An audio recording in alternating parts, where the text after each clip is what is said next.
حمد کی تعریف ہو رہی تھی نا،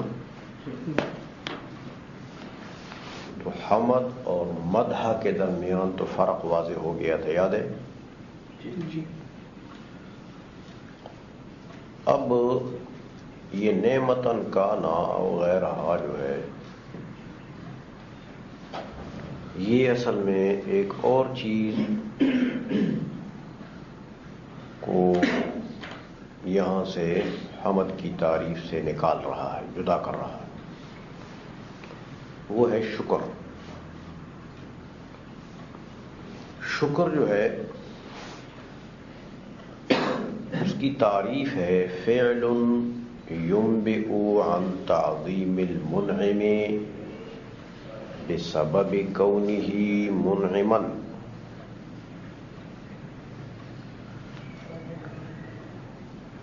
وہ فعل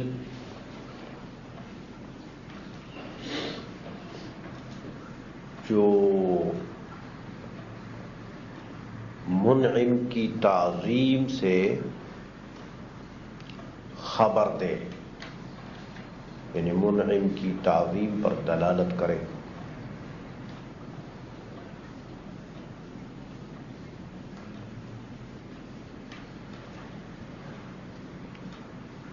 اس وجہ سے کہ وہ منعم ہے، اس نے نعمت دی ہے اس کو۔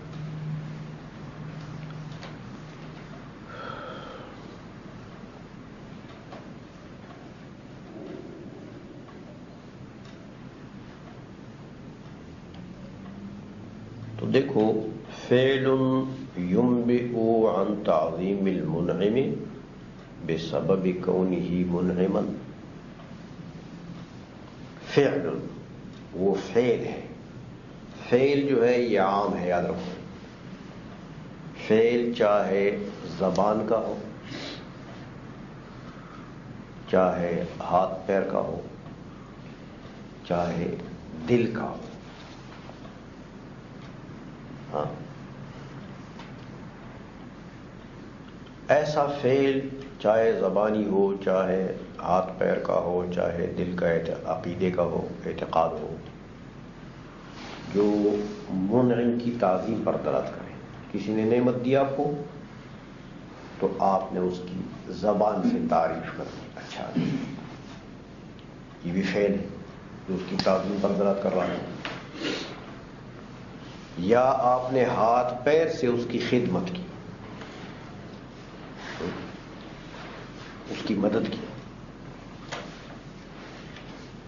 اس کے سامنے اس کے کچھ کام میں مدد کی آپ نے ہاتھ پیر سے، تو یہ بھی فعل ہے۔ یا ہاتھ پیر سے بھی نہیں کیا لیکن دل میں اس کے متعلق اچھا عقیدہ رکھا کہ بھئی یہ ٹھیک آدمی ہے، اچھا آدمی، نیک آدمی، پاک آدمی، سخی آدمی، تو یہ بھی دل کا فعل ہے جو منعم کی تعظیم پر دلالت کرتا ہے۔ لیکن اس لیے کہ بسبب کونہ منعما، اس لیے کہ اس نے آپ کو نعمت دی ہے، آپ کو اس نے نعمت دی۔ اگر وہ نعمت نہ دیتا تو شاید آپ اس کے متعلق یہ عقیدہ بھی نہ رکھتے، نہ فعل کرتے۔ تو یہ جو نعمت دینے کی وجہ سے اس کی تعظیم آپ نے کی ہے، چاہے زبان سے ہے چاہے کچھ ہے،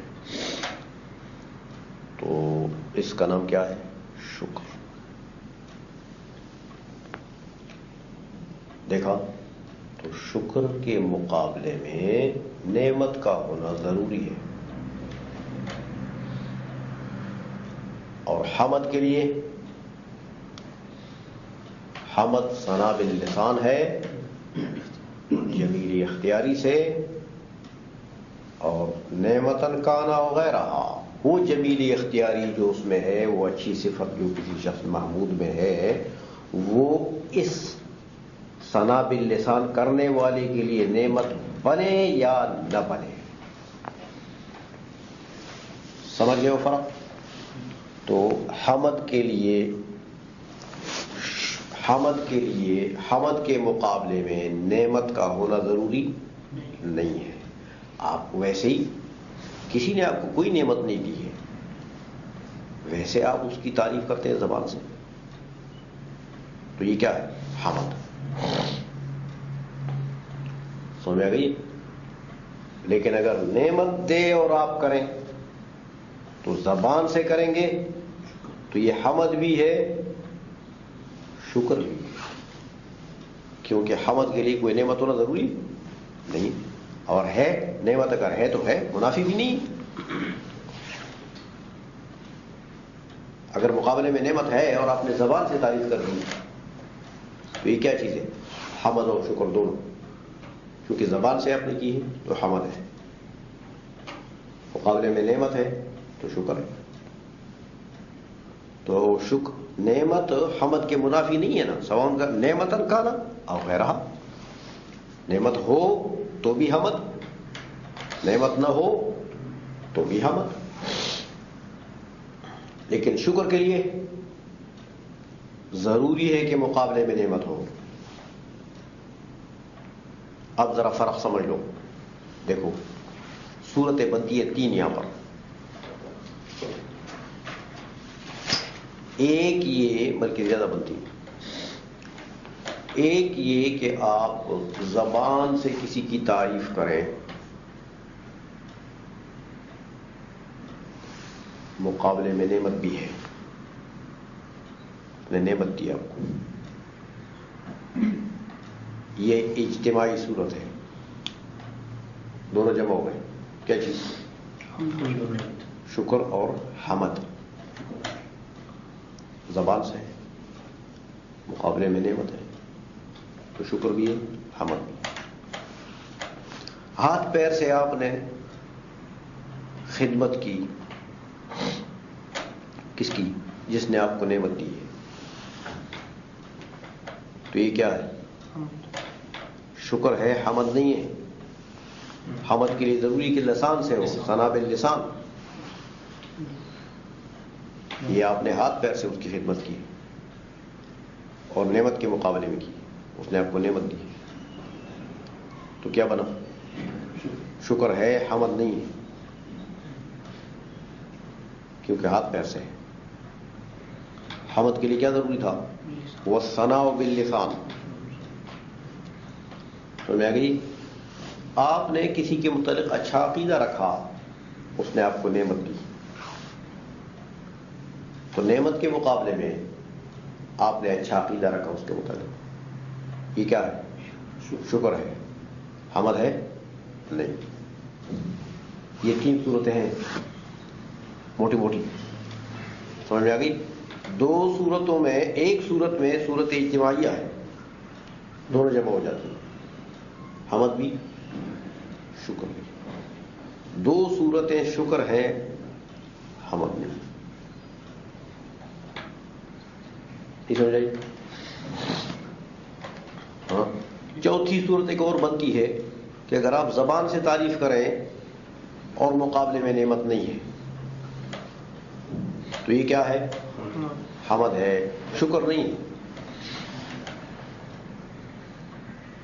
اب یہ سب سمجھ رہے ہو بات؟ یہ ہے شکر اور حمد کے درمیان میں فرق. تو یہ نعمتن کانا او غیرہا کا لفظ بول کے حمد کو شکر سے ممتاز کر دیا کہ حمد عام ہے بھائی اس اعتبار سے، چاہے اس کے مقابلے میں نعمت ہو یا نہ ہو، اور شکر اس اعتبار سے خاص ہے کہ اس کے لیے نعمت کا ہونا مقابلے میں ضروری ہے. کچھ بات سمجھ آ گئی ہے؟ تو یہ انہوں نے استاد صاحب یہاں پیچھے آپ نے یہ بھی بتایا کہ جو حمد ہے اس کے انداز بہت ہیں، مطلب اگر وہ خدا کے لیے کیا جائے تو خدا کی زبان نہیں ہے، وہ کسی اور طرح کا ہے. تو اگر وہ جو کسی اور طرح ہے مطلب وہ کیا ہوتا فیل ہو. مخلوق کے لیے تو زبان ہے نا، وہ تو خدا کے لیے میں نے کہا تھا کہ جب اعتراض ہو گیا تو اللہ تبارک و تعالیٰ کی شان کے مناسب جو بھی آلہ ہے، سمجھ آ گئی؟ تو لسان سے مراد یہ لوتھڑا نہیں ہے، یہ لوتھڑا بھی اس میں آ گیا ہاں، اور جو بھی آلہ ہے، دیکھو جانور اللہ کی ثنا اور اللہ کی حمد کرتا ہے، لیکن وہ اس زبان سے جو بڑبڑ کرتے ہیں تو وہ تو کر سکتے ہیں، لیکن جو بڑبڑ نہیں کر سکتا. یہ اسی طرح یہ چرند پرند زبان سے کرتے ہیں، یہ جو چینچی کرتے ہیں.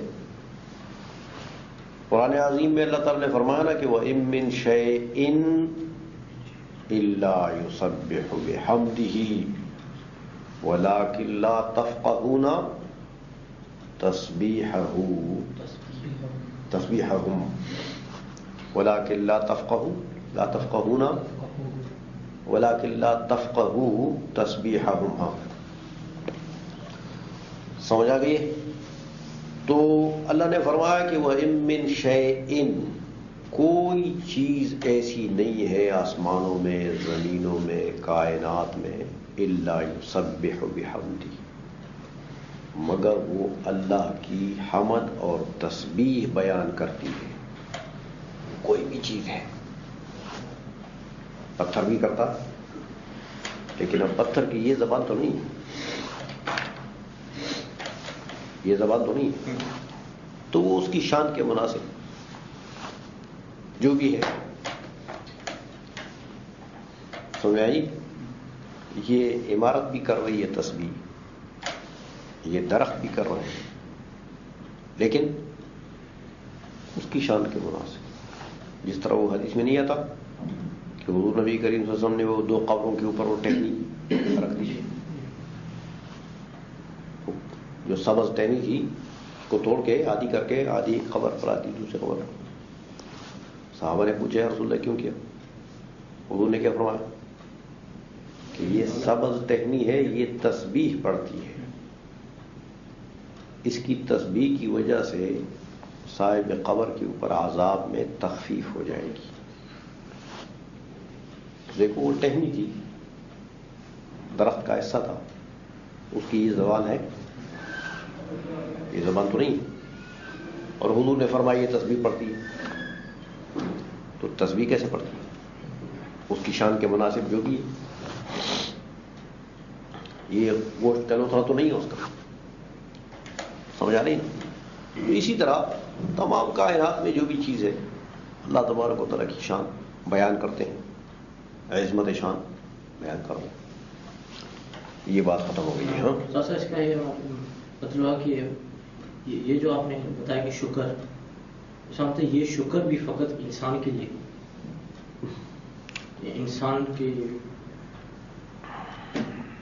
فعل سے صادر ہو، اور چیزوں کا شکر ادا کرنا ایک اور انداز ہے. میں نے تو یہ کہا کہ شکر یہ فعل ينبئ، وہ فعل ہے. فعل چاہے لسان کا ہو، چاہے ہاتھ پیر کا ہو، چاہے دل کا، ضمیر کا ہو.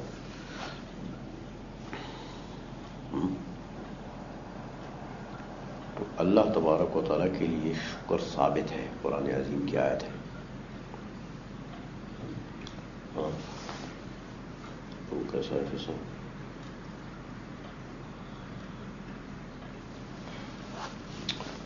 یاد آ جائے گی کہ اللہ تبارک و تعالیٰ شکر گزار ہے اپنے بندوں کا. تو شکر کا لفظ جو ہے، شکر کی صفت یہ اللہ تبارک و تعالیٰ کے لیے بھی ثابت ہے. تو یہی شکر ہے، باری تعالیٰ کا احسان ہے. اصل میں وہ جو شکر کا لفظ ہے اس سے مراد تو احسان ہی ہے، لیکن بہرحال لفظ شکر آیا ہے کیونکہ بندہ جب نیکی کرتا ہے تو اللہ تبارک و تعالیٰ اس کا بدلہ دیتا ہے.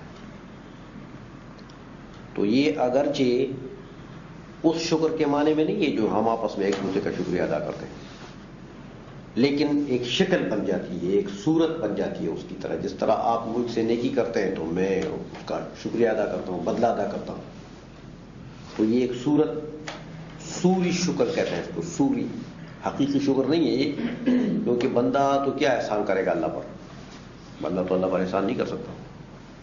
لیکن چونکہ ایک صورت تبادلے کی بن جاتی ہے، اس لیے اس کے اوپر اللہ تعالیٰ نے قرآن عظیم میں شکر کا اطلاق کیا ہے. سر یہ بھی جو تعریف شکر ہے یہ بھی فقط مخلوق کے لیے خاص ہے؟ یہ مخلوق کے لیے. آئی سمجھ میں بات ہو. یہ میں نے آپ کو بتایا تھا کہ الحمدللہ کی وضاحت کر رہا تھا نا شارع، تو الحمد میں سے حمد کی وضاحت ہو گئی ہے، حمد کی تعریف ختم ہو گئی ہے. اس کے ضمن میں میں نے آپ کو مدح اور شکر بھی بتا دیا کہ مدح کس کو کہتے ہیں، شکر کس کو کہتے ہیں. اب یہ دوسرے جز کی طرف جا رہا ہے. دوسری جز کیا چیز ہے؟ اللہ. الحمدللہ میں لفظ اللہ ہے نا، اس لیے بتا رہا ہے کہ واللہ عالم علی الاصح للذات الواجب الوجود المستجمع لجمیع صفات الکمال. لفظ اللہ جو ہے سب سے پہلے تو اس میں اختلاف یہ ہے کہ یہ عربی لفظ ہے یا عجمی لفظ ہے. لفظ اللہ میں راجح قول یہ ہے کہ عربی لفظ ہے.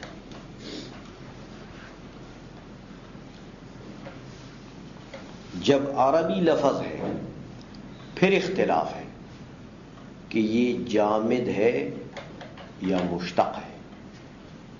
اس میں جامد ہے یا مشتق ہے.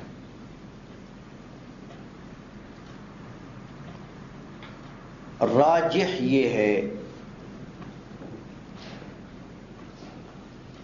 کہ یہ جامد ہے. بعض علماء نے قول کیا ہے کہ یہ مصدر ہے. علیہا یا لہو سے، علیہا یا لہو اصل میں یہ تھا الہ. آپ کو تشرح متاب میں نے بتایا اصل میں تھا الہ یا ولہا یو لہو سے، تو اصل میں تھا ولہ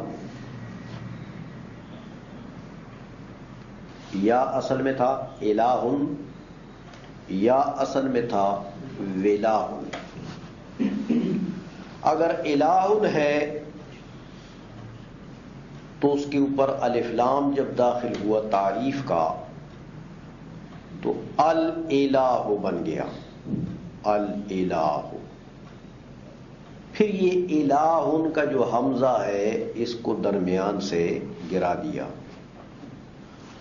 تو اللہ بن گیا. اللہ. تو دو لام اکٹھے ہو گئے، پہلا ساکن دوسرا متحرک. پہلے کو دوسرے میں مدغم کر دیا، کیا بن گیا؟ اللہ. اگر ولاہن ہے تو خلاف قیاس اس واو کو حمزے سے تبدیل کر دیا، پھر الہن بن گیا. پھر اس کے اوپر الف لام داخل ہوا، وہی تک اعلان ہو گیا اللہ ہوا. سمجھ گئے ہو؟ تو بعض علماء نے اس کو مصدر بنایا ہے آلیہ یا لہو سے یا ولیہ یو لہو سے. سمع اسمع و بات. تو اگر مصدر بنائیں گے تو اس طریقے سے بنائیں. اور جو علماء کہتے ہیں جامد ہے وہ پھر یہ اعلان نہیں مانتے ہیں. وہ کہتے ہیں لفظ اللہ پورا کا پورا جامد ہے اور یہ کسی سے نہ مشتق ہے نہ مصدر ہے. یہ لفظ اللہ پورا کا پورا ایسا ایک لفظ ہے مستقل. جس طرح زید زی دال کا مجموعہ پورا مستقل لفظ ہے، اسی طرح لفظ اللہ پورا مستقل لفظ ہے. اس میں کوئی اعلان ویلان نہیں مانتے. پھر جو لوگ مانتے ہیں کہ جامد ہے. سمجھ آ گئی یہ بات ہو؟ عبداللہ یزدی صاحب فرماتے ہیں کہ واللہ عالم. سمجھ آ گئی؟ یہ عالم ہے. یہ عالم ان کا لفظ اس نے بول دیا. اصل میں ایک اور اختلاف ہے پھر اس کے بعد کہ چلو جامد ہے یا مصدر تھا سب میں، ایسا بن گیا لفظ اللہ، جو بھی ہے. لیکن یہ لفظ کلی ہے یا جزئی ہے؟ بعض علماء نے یہ فرمایا کہ لفظ اللہ جو ہے یہ کلی ہے، لیکن کلی ایسی کلی ہے یہ کہ جس کا خارج میں صرف ایک فرد پایا جاتا ہے. جس طرح تم نے پڑھا ہے مرقات میں، شمس کلی ہے لیکن خارج میں اس کے کتنے فرد پائے جاتے ہیں؟ ایک. یاد ہے مرقات؟ ہاں، شمس کیا ہے؟ کلی. عقل جائز مانتی ہے کہ اس کے کروڑوں شمس ہوں. اگر کروڑوں شمس ہوں گے تو کوئی آسمان ٹوٹ جائے گا؟ کچھ نہیں ٹوٹتا. عقل تو جائز مانتی ہے کروڑوں شمس ہوں، کوئی فرق نہیں پڑے گا. لیکن خارج میں ہیں کتنے؟ پائے کتنے جاتے ہیں؟ ایک. اسی طرح وہ کہتے ہیں بعض علماء کہ لفظ اللہ جو ہے یہ بھی کلی ہے، یہ بھی کلی ہے، لیکن خارج میں اس کے افراد ہیں کتنے؟ ایک. اور محققین علماء کہتے ہیں کہ نہیں، یہ لفظ جزئی ہے. کیا ہے؟ جیسے زید جزئی ہے، شرکت کثیرین سے مانع ہے، اس میں کثیرین کی شرکت ہو سکتی نہیں ہے. سمجھ میں آ گئی ہے؟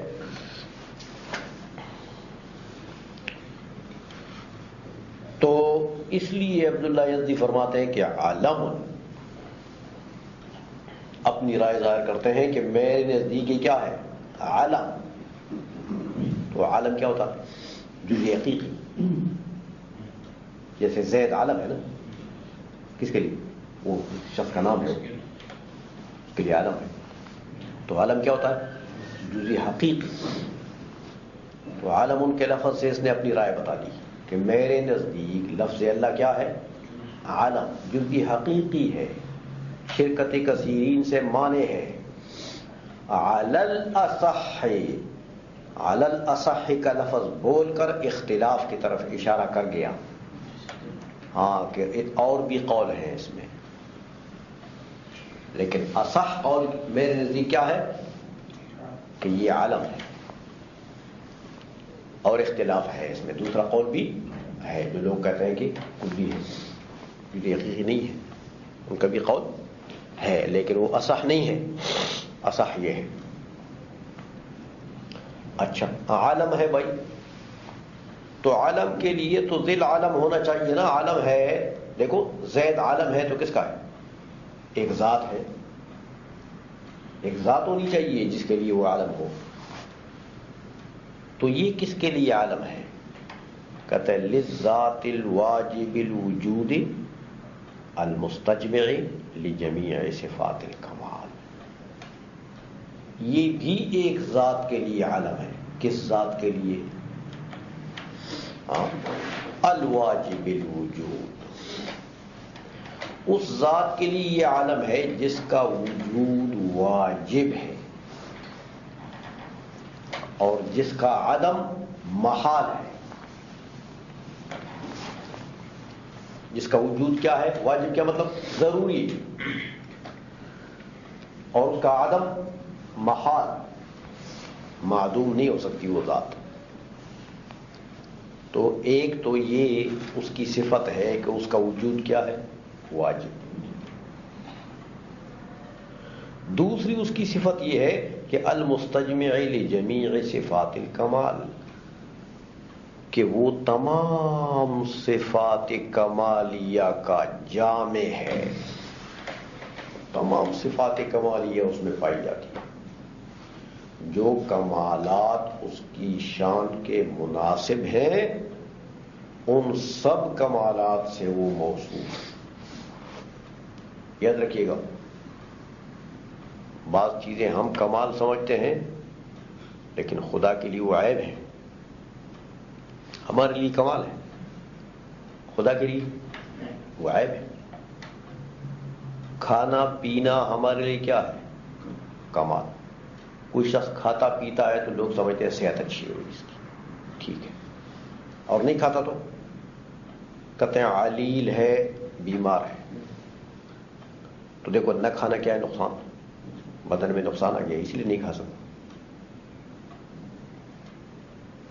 لیکن نہ کھانا خدا کے لیے کیا ہے؟ کمال. اور کھانا اس کے لیے کیا ہے؟ نقصان. تو جو اس کے لیے کمال ہے وہ کمالات اس میں سب پائے جاتے ہیں. ایسا نہیں ہے کہ جو ہمارے لیے کمال ہے وہ سارے اس میں پائے جاتے ہیں. ہمارے لیے بہت سی چیزیں کمال ہیں لیکن ان کے لیے اس کے لیے عیب ہیں. المستجمع لجمیع صفات الکمال، جو جامع ہے، مستجمع جو جمع کرنے والا ہے، کس کا؟ تمام صفات کمالیہ کا. اس ذات کے لیے یہ لفظ اللہ کیا ہے؟ جس میں یہ دو چیزیں پائی جاتی ہیں. ایک یہ کہ اس کا وجود واجب، دوسرا یہ کہ وہ تمام صفات کمالیہ سے موصوف ہے اور تمام عیوب سے منزہ ہے. تمام کمالات اس میں پائے جاتے ہیں اور تمام عیوب سے پاک ہے. وہ سمجھ گئے ہو؟ اس ذات کے لیے یہ کیا ہے؟ لفظ اللہ عالم، اس کے لیے نام ہے. اسی لیے دیکھو یہ صوفیاء جو ہیں یہ لفظ اللہ کو کیا کہتے ہیں؟ اسم ذات. اسم ذات کہتے ہیں کہ یہ علم للذات، للذات، دیکھا؟ علم للذات الواجب الوجود. اسم ذات اس لیے اس کو کہتے ہیں. باقی اسماء صفاتیاں ہیں، یہ ایک اسم ذات ہے. رحیم، کریم، رحمان، یہ سارے کیا اسماء صفات، یہ اسم ذات ہے. سمجھ میں آ گئی بات ہو؟ تو دیکھو لفظ اللہ کا مدلول، اب بتاؤ لفظ اللہ کا مدلول کیا چیز ہے؟ وہ ذات جس کا وجود واجب، جس میں تمام صفات کمالیہ پائی جاتی ہے. لفظ اللہ کے مدلول میں یہ تین چیزیں ہو گئی. کون؟ ایک ذات، دوسری کیا؟ ایسی ذات جس کا وجود واجب، دو، تیسری چیز جس میں تمام صفات کمالیہ پائی جاتی ہیں، مستجمع جمیع صفات کمالیہ. یہ تینوں چیزیں ملا کے ذات کے ساتھ یہ دو چیزیں اور ملاؤ. ذات کو موصوف کرو، یہ دو اس کی صفتیں کرو، واجب الوجود اور مستجمع جمیع صفات کمالیہ. تو ان تینوں کا مجموعہ کیا ہے؟ اللہ. اللہ صرف اس چھڑے ذات کو نہیں کہتے. اللہ کس کو کہتے ہیں؟ یہ دو صفاتیں ملاؤ گے تو مجموعے کو اللہ کہتے ہیں. تو لفظ اللہ کا مدلول کیا ہوا؟ یہ مجموعہ، یہ تین چیزوں کا، یہ موصوف اور یہ دو صفات ملا کے اللہ بن گیا. آئی سمجھ میں؟ بس اب کہتے ہیں بھائی دیکھو وَلِدَلَالَتِهِ عَلَى هَذَا الْاِسْتِجْمَاعِ، جب لفظ اللہ اس استجماع پر دلالت کرتا ہے. کون سے استجماع پر؟ تمام صفات کمالیہ کے استجماع پر. کیونکہ لفظ اللہ کے مدلول میں یہ داخل ہو گئے کہ نہیں داخل ہوا؟ میں نے آپ کو بتایا کہ لفظ اللہ کا مدلول کیا ہے؟ تین چیزیں. تو استجماع صفات کمالیہ بھی داخل ہو گیا نا. تو کہتے ہیں صار الکلام فی قوت ان یقال. دیکھو اب کہتے ہیں کہ اس جملے کا ترجمہ کرو. کون سے جملے کا؟ الحمدللہ.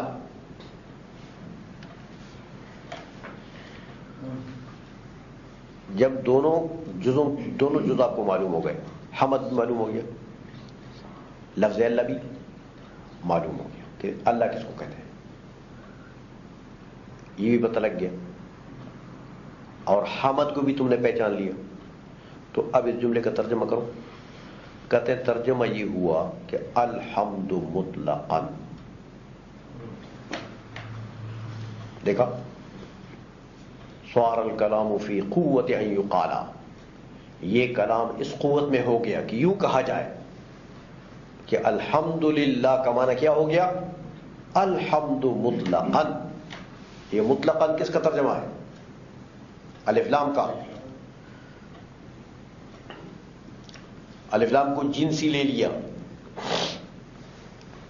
کہ جنس حمد, ماہیت حمد, یا استغراقی لے لیا کہ حمد کے جمیع افراد. مطلقاً کا کیا مطلب ہے؟ حمد کے جمیع افراد. یہ الحمد کا ترجمہ کر دیا. الحمد مطلقاً لفظ اللہ کا کر رہا ہے. منحصر